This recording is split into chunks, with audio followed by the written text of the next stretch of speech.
نبی کریم صلی اللہ علیہ وسلم کی سیرت کا ایک نمایاں پہلو آپ صلی اللہ علیہ وسلم کی قیادت اور رہنمائی ہے۔ آپ صلی اللہ علیہ وسلم کی قیادت نے ایک بکھری ہوئی اور ناانصافی کا شکار قوم کو نہ صرف منظم کیا بلکہ دنیا کو قیامت تک کے لیے ایک ایسا ضابطۂ حیات فراہم کیا جس کی بنیاد پر آج بھی انسانی حقوق، عدل و انصاف اور امن و سلامتی کا قیام ممکن ہے۔ آپ صلی اللہ علیہ وسلم کی قیادت نے انسانیت کو بہترین رہنمائی فراہم کی جو قیامت تک انسانیت کے لیے مشعل راہ ہے۔ نبی کریم صلی اللہ علیہ وسلم کی قیادت کی بنیاد صبر، عزم اور اعلیٰ اخلاق پر قائم تھی۔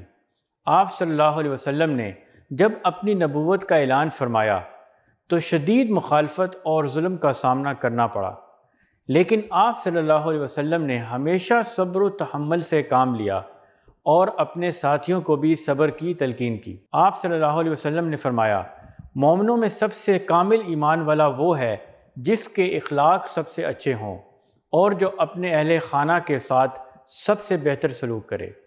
یہ آپ صلی اللہ علیہ وسلم کے اخلاق اور قیادت کا وہ اعلیٰ معیار تھا جس نے آپ صلی اللہ علیہ وسلم کو دنیا کا عظیم ترین رہنما بنا دیا۔ نبی کریم صلی اللہ علیہ وسلم کی قیادت میں حکمت اور تدبر کا ایک نمایاں پہلو تھا۔ آپ صلی اللہ علیہ وسلم نے کبھی جلد بازی کا مظاہرہ نہیں کیا بلکہ ہر معاملے میں حکمت سے کام لیا۔ جب آپ صلی اللہ علیہ وسلم کو ہجرت کرنے کا حکم ملا تو آپ صلی اللہ علیہ وسلم نے حضرت علی رضی اللہ تعالیٰ عنہ کو اپنے بستر پر سونے کے لیے کہا۔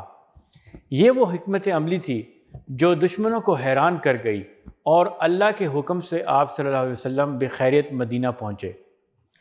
مدینہ منورہ میں نبی کریم صلی اللہ علیہ وسلم نے ایک نئی اسلامی ریاست کی بنیاد رکھی۔ یہ وہ وقت تھا جب آپ صلی اللہ علیہ وسلم نے اپنی قیادت کے اصولوں کو عملی جامہ پہنایا۔ سب سے پہلے آپ صلی اللہ علیہ وسلم نے مہاجرین اور انصار کے درمیان بھائی چارہ قائم کیا جس کی مثال تاریخ میں نہیں ملتی۔ آپ صلی اللہ علیہ وسلم نے فرمایا، مسلمان مسلمان کا بھائی ہے۔ اس بھائی چارے نے معاشرتی انقلاب برپا کر دیا۔ نبی کریم صلی اللہ علیہ وسلم کی قیادت کا ایک اور روشن پہلو یہ تھا کہ آپ صلی اللہ علیہ وسلم نے کبھی کسی سے انتقام نہیں لیا۔ جب بھی دشمنوں نے آپ صلی اللہ علیہ وسلم پر حملے کیے، آپ صلی اللہ علیہ وسلم نے ان کے ساتھ رحم اور شفقت کا برتاؤ کیا۔ فتح مکہ کے موقع پر آپ صلی اللہ علیہ وسلم نے اپنے شدید ترین دشمنوں کو معاف کر دیا۔ یہ وہ مثال تھی جس نے آپ صلی اللہ علیہ وسلم کی قیادت کو دنیا بھر میں منفرد اور اعلیٰ مقام پر فائز کیا۔ نبی کریم صلی اللہ علیہ وسلم کی قیادت میں مشاورت کا اصول ہمیشہ اولین رہا۔ آپ صلی اللہ علیہ وسلم نے کبھی خود کو حکم دینے والا حاکم نہیں سمجھا بلکہ ہمیشہ اپنے ساتھیوں سے مشورہ لیا۔ غزوہ بدر میں آپ صلی اللہ علیہ وسلم نے مقام جنگ کے انتخاب کے لیے صحابہ کرام رضی اللہ تعالیٰ عنہ سے مشورہ کیا۔ حضرت حباب بن منذر رضی اللہ تعالیٰ عنہ کے مشورے پر آپ صلی اللہ علیہ وسلم نے پانی کے قریب خیمے لگانے کا فیصلہ کیا جو جنگ میں کامیابی کا سبب بنا۔ قرآن مجید میں اللہ تعالیٰ نے فرمایا، اور ان کے ساتھ مشورہ کیا کرو۔ نبی کریم صلی اللہ علیہ وسلم کی قیادت میں انصاف کی بنیاد پر فیصلے کیے گئے اور کبھی اقربا پروری کو فروغ نہیں دیا گیا۔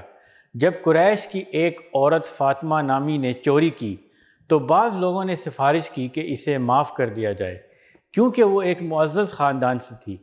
نبی کریم صلی اللہ علیہ وسلم نے فرمایا، اللہ کی قسم اگر فاطمہ بن محمد صلی اللہ علیہ وسلم بھی چوری کرتی تو میں اس کا ہاتھ کاٹ دیتا۔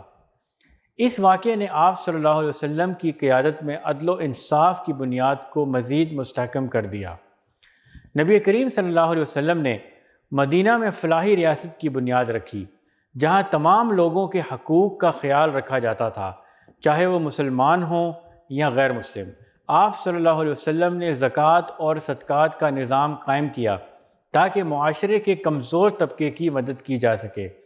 آپ صلی اللہ علیہ وسلم نے فرمایا، جو شخص اپنے مسلمان بھائی کے لیے آسانی کرے گا، اللہ اس کے لیے قیامت کے دن آسانی کرے گا۔ یہ وہ نظام تھا جو آج کے دور میں بھی ایک مکمل فلاحی ریاست کے قیام کے لیے ایک نمونہ ہے۔ آپ صلی اللہ علیہ وسلم بچوں کے ساتھ نرمی اور محبت کا مظاہرہ کرتے تھے۔